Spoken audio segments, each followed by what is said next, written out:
of people.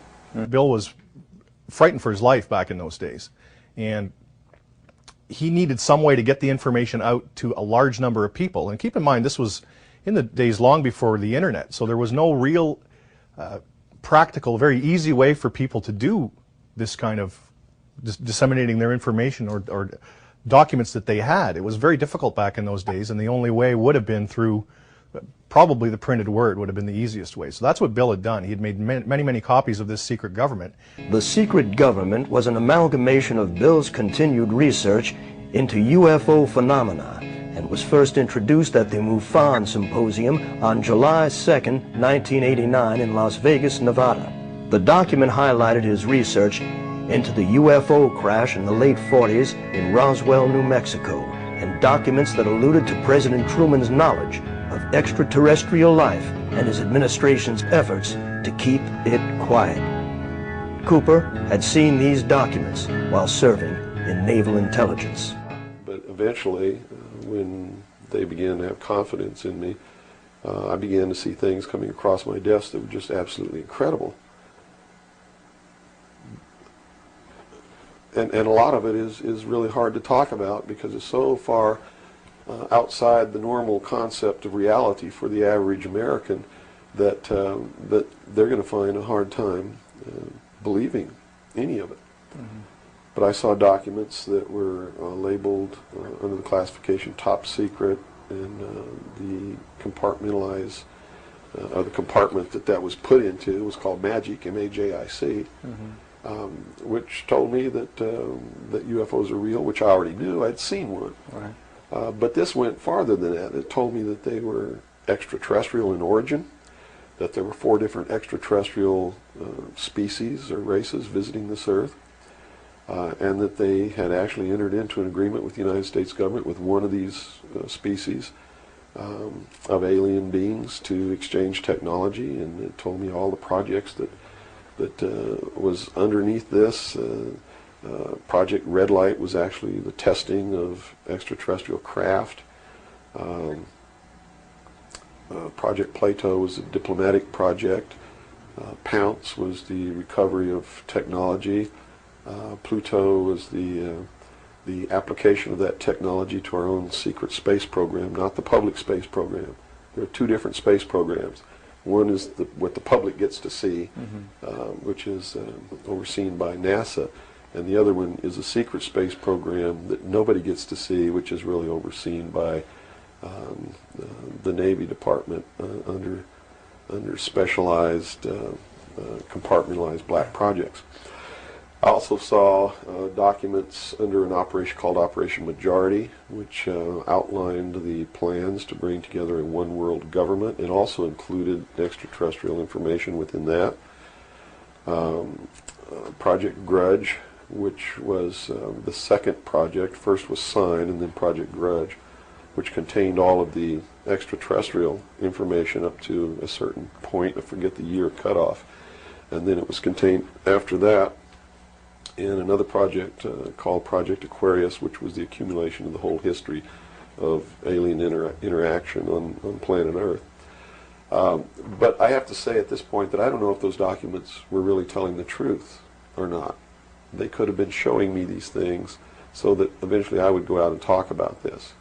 And maybe that'll become clear to you later why they may have done that. It could be real. So. Bill, at this time, was acquiring a reputation as a UFO specialist. Unlike others in the movement at that time, Bill's credibility was unique because of his experience in naval intelligence.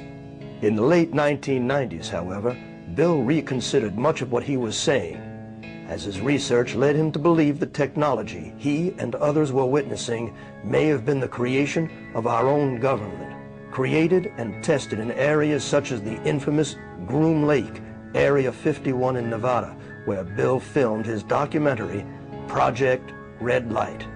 Bill was actually the first one to go to Area 51 and start filming some of these UFOs or alien spacecraft, whatever they may have been. Bill always maintained that it was a military base, which it is. We all know that now. In the early days, the U.S. military refused to even acknowledge it existed until Bill Cooper got a satellite photograph from the Russians, which proved it existed. We could see the landing strips, all this kind of stuff, and clearly there was some sort of infrastructure there. There were buildings and something was happening. So Bill decided, and for a number of years, was taking expeditions up to Area 51, and he would take people there, and maybe one night they wouldn't see anything at all, but most nights there was some UFO activity. Doyle Shamley, a Gulf War veteran and Army reservist, had paralleled Bill's quest for answers. The two met at a research conference Doyle had been arranging, and soon the two became tight research allies. Doyle would eventually leave the reserve and join Bill in Arizona to conduct full-time research up until Bill's death. Then he realized his research at the time was heavily with Lars Hansen and many of them in the UFO realm. And he realized that most of them, and a lot of them upon admittal, and I have the documents, admitted to working for, either in the past or still being on CIA payroll. And he exposed them heavily, speaking engagements, and accused them of falsifying facts, as they called them, to steer people away from an eventual finding out of all the facts, and send them down all these wild goose chases. In all the history of the world, folks, if we were really being visited by extraterrestrial life, don't you think we would have found one by now? Don't you think so?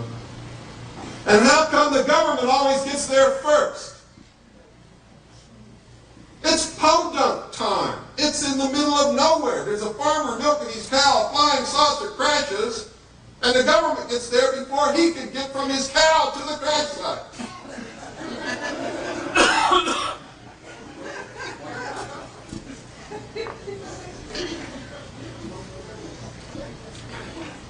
It's ridiculous, and I shudder to think that in the beginning, when I first came public, I may have been misleading somebody along those lines that this whole thing is being brought about by extraterrestrials. I think some of us were really used in the service of our country, and I'm very angry about that. He then realized that the scope of it was not going to be handled by just searching the paranormal. We had to get more into our worldly realm, right here, right now, the politics, the economics. And that's when he shifted more towards government-type studies. In the history of the world, there had never been a people who were truly free or who truly ruled themselves until the United States of America was created as a republic by which we ruled ourselves through elected representatives whom we sent to the State House, either in the States or to Congress, to do it. They also gave us every tool by which we would destroy ourselves if we weren't capable of doing it. The United States and France, the revolution in this country and the revolution in France, were created to bring about governments which would function as the antithesis to the kings and queens of the world and cause them to topple off their thrones. It also gave man a chance to prove once and for all whether he could rule himself or not. And if he could, fine. That would be the New World Order. If he couldn't, they built the tools into the Constitution to allow them to take it away from us. And those tools are the creation of the federal democracy within the boundaries of Washington, D.C., and the right to contract, through which, if we were irresponsible, we would contract to receive rights from that federal democracy and thus in return give up our freedom. And that's exactly what's happening. After lecturing, releasing documents, and doing talk radio for a number of years, Bill had finally synthesized his research, life experiences, and philosophical insights into what would become one of the most popular underground conspiracy books of all time. Behold, a Pale Horse.